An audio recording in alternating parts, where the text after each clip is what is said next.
Pada 3 Januari, sebuah operasi militer Amerika Serikat dilaporkan berhasil menghancurkan sistem pertahanan udara Buk M2E buatan Rusia yang ditempatkan di pangkalan udara La Carlota, Caracas, Venezuela.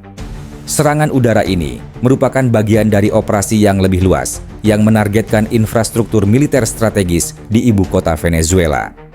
Yang menjadi sorotan utama dalam peristiwa ini adalah fakta bahwa sistem Buk M2E tersebut sejatinya ditugaskan untuk melindungi situs-situs vital di sekitar Caracas, termasuk area yang berkaitan dengan keamanan kediaman Presiden Venezuela, Nicolas Maduro.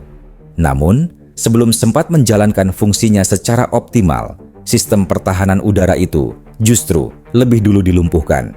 Venezuela diketahui mengoperasikan setidaknya 2 batalion sistem pertahanan udara Buk M2E, dengan pengiriman terakhir dilaporkan terjadi pada musim gugur tahun 2025.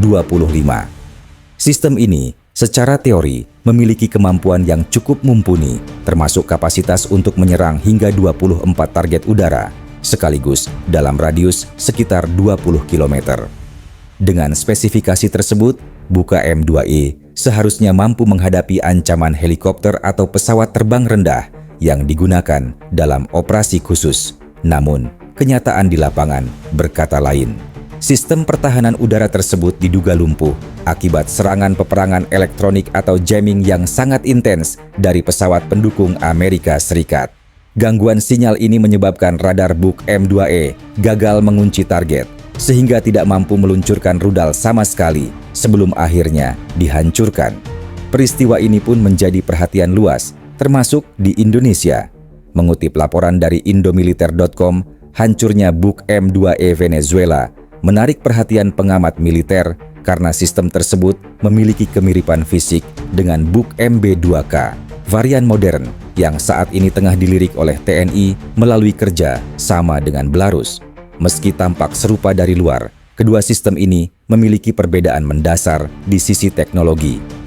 Buk M2E yang digunakan Venezuela merupakan produk Rusia generasi lama yang masih berada pada fase transisi antara sistem analog dan digital serta mengandalkan radar berjenis PESA.